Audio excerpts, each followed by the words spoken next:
नमस्कार, मैं हूं आपके साथ निलोफर अंसारी और आप देख रहे हैं V9 न्यूज। देश और दुनिया की हर बड़ी खबर पर रहती है हमारी पैनी नजर। आइए नजर डालते हैं आज की बड़ी खबर।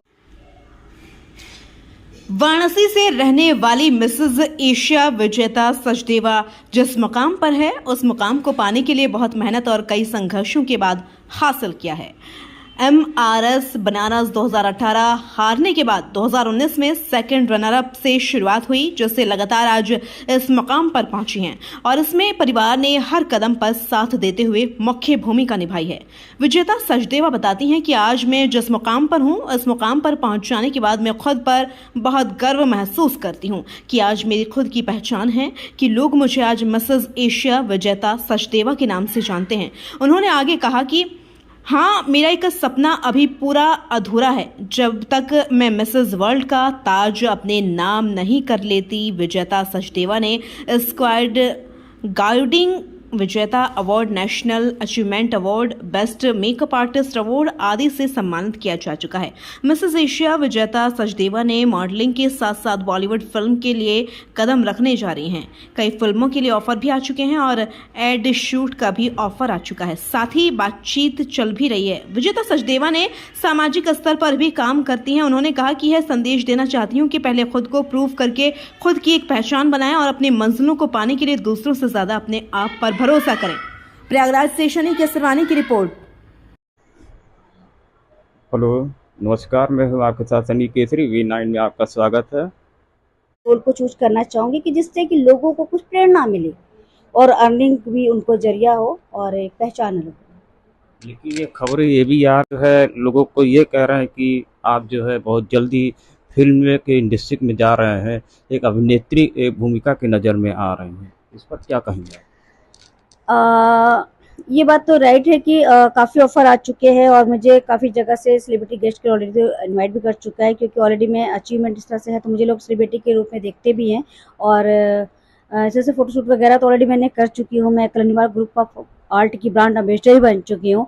तो 2022 से 2023 लगातार मैंने अचीवमेंट वहाँ से किया। तो मुझे लोग देते हैं, बुलाते हैं, लेकिन बस वही है कि मैं अभी कुछ चीज़ें चूज करना चाहती, कुछ वक्त चाहती हूँ, क्योंकि कुछ चीज़ों को लेके मैं जल्दबाजी नहीं करना चाहती हूँ।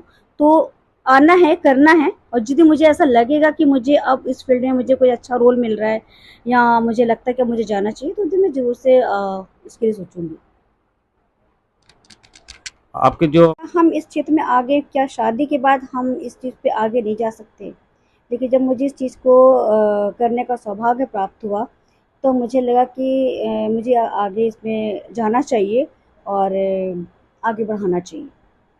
मॉडलिंग के साथ साथ आप मिसेस एशिया भी बन चुके हैं, और इसके साथ क्या आपको लगता है कि फिल्म में जाना चाहिए इंडस्ट्री में, या कोई आपको ऑफर कोई मिला हो? इस पर क्या क्या?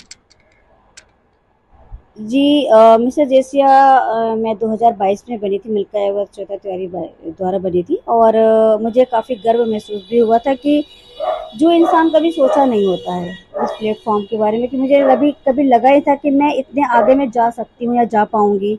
लेकिन जब मुझे इसमें विनर में टाइटल मतलब मुझे हासिल हुआ, इस चीज़ को लेकर अचीवमेंट मैंने किया, तो मुझे भी लगा कि शायद मैंने एक ड्रीम था कि मैं आगे क्या, मुझे किसी मूवी में या एल्बम में या सॉन्ग में, किसी में भी मुझे ऐड के लिए का इंफॉर्मेशन मिलेगा। लेकिन मेरा जो सबसे बड़ा क्रेज़ था, एक चीज़ होता है कि एक हाउसवाइफ होना, फिल्म इंडस्ट्री में जाना एक सबसे बड़ी खूबी नहीं होती है, लेकिन एक हाउसवाइफ के लिए अपने आप को प्रमोट करना, एक अलग दिखना, एक अलग अपना नाम और फेम बनाना, सबसे बड़ा पहले तो उसके लिए ये चर्या आती है कि उसको एक अपने प्लेटफॉर्म बनाना है, एक अपनी अलग पहचान बनानी है। जो मुझे मिसेज एशिया के बाद मुझे प्लेटफॉर्म मिलता गया और मैं आगे अचीवमेंट करती गई।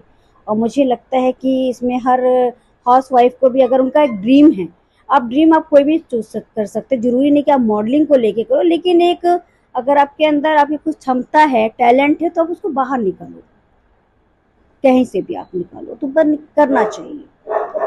और बाकी मूवी का जो है क्रेज, काफ़ी ऑफर आ रहे हैं। अभी मुझे क्राइम पेट्रोल के लिए भी आया है, वो मूवी के लिए भी आया है, एड के लिए भी आया है, सॉन्ग के लिए भी, एल्बम के लिए भी आया है। लेकिन एक आने को बहुत सारी चीज़ें आई हैं, लेकिन एक चूज होता है कि मुझे क्या चूज करना है। ये मेरे ऊपर होता है कि हमको चूज़ क्या करें। जब मेरे मन की रिकॉर्डिंग आएगा तो ऑलरेडी मैं उसमें भी आगे जाऊँगी, और आने को तो बहुत सारे ऑफ़र आ रहे हैं और अभी भी आ ही रहे हैं। अभी भी काफ़ी लोगों से मेरी बातें हो चुकी है, डायरेक्टर प्रोड्यूसर से हो चुकी है बातें। लेकिन बस ये है कि मुझे अगर वो स्क्रिप्ट मुझे पसंद आती है, रोल मुझे लगता है कि मेरे मुताबिक अच्छा है, क्योंकि मैं एक हाउसवाइफ़ के साथ, मतलब कि एक मॉडल के साथ-साथ मैं एक हाउसवाइफ़ भी हूँ और एक मदर भी हूँ। तो मुझे अपनी, और सबसे बड़ी बात है कि मैं बनारस, जो काशी एक बहुत बड़ा उत्तर प्रदेश का एक स्थान है, एक धार्मिक स्थान है, तो मुझे उन, क्योंकि सिर्फ़ शूट करना या मूवी में आना ही या फिर एल्बम में आना नहीं होता है। आप मोटिवेशनल कैसे बनते हो? क्योंकि आपको लोग देख के फ़ॉलो करते हैं, और उस चीज़ को कि मुझे अगर मैं अच्छा करूँ, मैं उस चीज़ मेरे मन लायक होगा ताकि मैं किसी को कुछ चीज़ बता सकूँ, चीज़ों को सिखा सकूँ, जिससे कि महिलाएँ आगे आएँ, लोगों को बिलीव भी हो कि मॉडलिंग के द्वारा या अर्निंग हमारी महिलाओं को मिल सकता है, हमारी वाइफ़ को या बहनों को मिल सकता है। उसी के सबसे पहले आपका प्रयागराज में बहुत बहुत स्वागत है आपका। कैसा लग रहा है आपको प्रयागराज में, और सबसे अपने लाइफ के बारे में बताइए, शुरुआत कहाँ से हुई कैसे? मैं सबसे पहले आप लोगों का बहुत धन्यवाद करती हूँ कि आज मुझे यहाँ पे जो आप लोगों ने आमंत्रित करने का, यहाँ पे मुझे एक सौभाग्य प्राप्त हुआ है, ये बहुत ही बड़ी बात है। और जैसे कि मैं, वैसे तो मैं प्रयागराज से ही बिलॉन्ग करती हूँ, और अब तो हमारा जो ज़िला स्टेट हो चुका है वो कौशाम्बी ज़िला हो चुका है। और जैसे मैं बनारस से हूँ, वाराणसी से हूँ, और बाकी तो आप लोग को तो मुझसे जैसे मुझे तो सस्ते हो। मॉडलिंग में बस कैसे आना हुआ था, कहाँ से क्या हुआ? मॉडलिंग को लेके मुझे क्रेज़ 2018 से बना था, जब बहुत लोगों ने मुझे बोलना शुरू किया कि आप कर सकते हो, और मुझे मिसेस बनारस के लिए एक छोटा-सा सौभाग्य मिला था, जिसके कि मेरे शाहिद मार्चेंट सर हैं, उन्होंने मुझे एक प्रोत्साहित किया कि मैम आप कर सकते हो। फिर मैंने मिसेस बनारस 2018 में फॉर्म फिलअप किया था, मिलन श्रीवास्तव सर के द्वारा, जो ऑर्गेनाइज़र भाई हैं उनके। तो लेकिन उस वक़्त मुझे अचीवमेंट नहीं हो पाया था, लेकिन मैंने 2019 से फिर रेगुलरली मुझे एक क्रेज़ मेरा बना, जो कि मैंने पहले तो 2018 में उतना क्रेज़ नहीं था, लेकिन 2019 से मुझे, जब मैं रनर अप वहाँ पे विनर हुई, तो मुझे लगा कि अब मुझे आगे मॉडलिंग को आगे बढ़ाना चाहिए, इस क्षेत्र में आगे लोगों को अब जागरूक करना चाहिए और इस दिशा को जानना चाहिए कि इसका जो मॉडलिंग तो लोग सुनते आ रहे हैं, बहुत सालों से होता आ रहा है। जो हमारी माननीय हैं ऐश्वर्या राय सेलिब्रिटी हमारी जो है इस समय है, काफ़ी फेमस है, सुष्मिता सेन जी हैं, प्रियंका चोपड़ा हैं, मानसी छिल्लर हैं।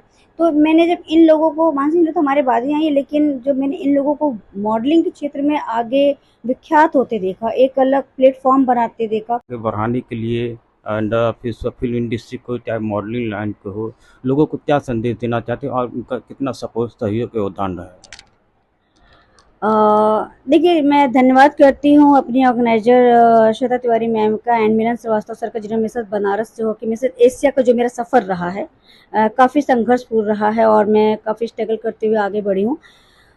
अगर मैं अपनी इंडस्ट्री मलकाई व श्वेता तिवारी की बात करूँ, तो ये इंडस्ट्री ऐसी है जो आगे कार्य तो बढ़ा देती है, बहुत अच्छा कार्य कराती है, आपको एक प्लेटफॉर्म देती है, आपका नाम फेम बढ़ाती है, काफ़ी सपोर्ट करती है, सपोर्ट भी करती आ रही है। लेकिन जिस दिन मुझे ऐसा लगता है कि हाँ, जिस दिन मुझे अगर अपनी कंपनी के द्वारा अचीवमेंट मिलता है, कि हाँ, यहाँ रोल मिलता है। वैसे अभी एक उनकी कुछ शूट अभी आया था, उनकी मिस के लिए आया था, कुछ काम आया था, तो वर्क हुआ था हमारे बनारस से ही। मुझे उनका नाम नहीं आ रहा उस चीज़ का, वो काशी से रिलेटेड कुछ प्रोग्राम्स अभी हुए थे, मतलब मूवी आई थी कुछ ऐसा। तो अगर हम फीमेल्स के लिए भी अगर आते हैं, हम लोगों ने उनसे आग्रह भी किया है कि हम मिसेज लोगों को, मिसेज जो आज टाइटल होल्डर है, यूपी है, इंडिया है, अगर उनकी हमारी रिकॉर्डिंग वर्क आता है, तो बात चल रही है कि हमें भी आगे उस चीज़ के लिए, ऐड के लिए, मूवी के लिए, एल्बम के लिए, तो वो सपोर्ट करने के लिए बोली हैं कि हम करेंगे, और अगर ऐसा कोई कार्य आएगा तो वो देंगी। और आगे उम्मीद तो है कि हमारी इंडस्ट्री आगे इस चीज़ को लेके सीरियस होगी और आगे काम भी करेगी। लास्ट क्वेश्चन है, एक आप संदेश दे रहे हैं बहुत अच्छा, ये प्लास्टिक मुक्त के लिए लोगों को संदेश भी दे रहे हैं, इसको आगे लोगों को क्या संदेश देना चाहते हैं? जैसा कि प्लास्टिक को लेके तो आजकल सारी जनता जागरूक है, क्योंकि एक मुहिम ऐसा है जो माननीय हमारे मोदी जी ने स्टार्ट किया है, और ये सिर्फ मोदी जी का एक कार्य नहीं है, या मैं किसी पार्टी को लेके नहीं इस पे कोई इस पे चर्चा करना चाहती हूँ, लेकिन ये हम नागरिक की भी जिम्मेदारी है, क्योंकि सभी को पता है कि ये प्लास्टिक जो है हमारे जीवन पे कितना प्रभाव डालता है, कितना गलत प्रभाव डालता है। क्योंकि उसको यूज करने से हमारे जो हमारे सारी जो शरीर होता है वो भी मतलब कई बीमारियों से ग्रसित हो जाता है। जो हमारी शुद्ध वायु होती है वो भी उसका वातावरण अशुद्ध हो जाता है, जल भी जो होता है अशुद्ध हो चुका होता है। तो जो सबसे बड़ा प्रभाव हम इंसान होते हैं, अपनी पेन हम बता सकते हैं, अपने पेन को हम बता सकते हैं, उस पर हम इलाज भी कर सकते हैं, उसको हम अवॉइड भी कर सकते हैं। सबसे बड़ी प्रॉब्लम आती है हमारे एनिमल्स जो रोड पे चलते हैं, जो हम जिसपे पॉलीथीन में खाना भर के हम रोड पे फेंक देते हैं। और जो हमारे जो गाय वगैरह है वो क्या करते हैं, डायरेक्टली वो पन्नी के साथ ही अपना फूड मतलब वो खाना खा लेती है, और जिसके बाद क्या होती है कि उनको कई बीमारियां, अल्सर जैसी बीमारियों से ग्रसित होता है, जो कि इंसान तो कैंसर से कहते हैं कि ना कि सिर्फ मतलब कि प्लास्टिक जो कैंसर उस बीमारियों पैदा करता है, वो सिर्फ इंसानों के लिए ही नहीं होता है, वो हमारे जानवरों के ऊपर भी प्रभाव डालता है। ये हम नागरिकों का, हम जनता को, हम इंसानों को सबसे पहले कि हमें सोचना है, क्योंकि सोचने समझने की शक्ति सिर्फ भगवान ने हम इंसानों को दी है। हम उन्हें जो जैसा देंगे वो वैसा खाएगा, वैसा वो करेगा, लेकिन ये सोचने समझने की शक्ति हमें करना है कि हमें रोकना है। तो ज़्यादा से ज़्यादा मैं अपने लोगों से यही गुजारिश भी करूँगी, जनता के साथ साथ दुकानदारों से, जितने भी हैं जो हमारे सब्जी वाले भाई लोग हैं, या मतलब कि राशन वाले हैं, जितने भी हैं, मैं उनसे यही बोलूँगी कि आप एक छोटी सी अपील अपनी जनता से जो आपकी दुकान पर आती है, अगर आप अपनी दुकानों पर ये लिख दो कि थैले लाओ, राशन ले जाओ, थैले लेके आओ, सब्जी ले जाओ, तो शायद इससे उन लोगों को एक मैसेज भी जाएगा, और आपका भी आसान काम होगा कि जो हमारी सरकार जब कोई जुर्माना लगाती है, जब चेकिंग करती है, लोग जुर्माना लगता है कि 10,000 का जुर्माना एक सब्जी वाले पे लग गया, पता लगता है कि उसने 3 महीने का अपना जो एक इनकम बनाई होती है वो एक साथ एक दिन में दे देता है। तो इस पे नागरिक को या हम जैसे जनता को फर्क नहीं पड़ता, लेकिन एक दुकानदार पर बहुत ज़्यादा गहरा प्रभाव पड़ता है, उसकी इनकम जाती है। तो ये हम लोगों को इस पे ध्यान रखना चाहिए। मैं मिसेज एशिया विजेता सचदेवा 2022 फ्रॉम वाराणसी से, और बाकी आगे बहुत सारे ड्रीम्स हैं। धन्यवाद।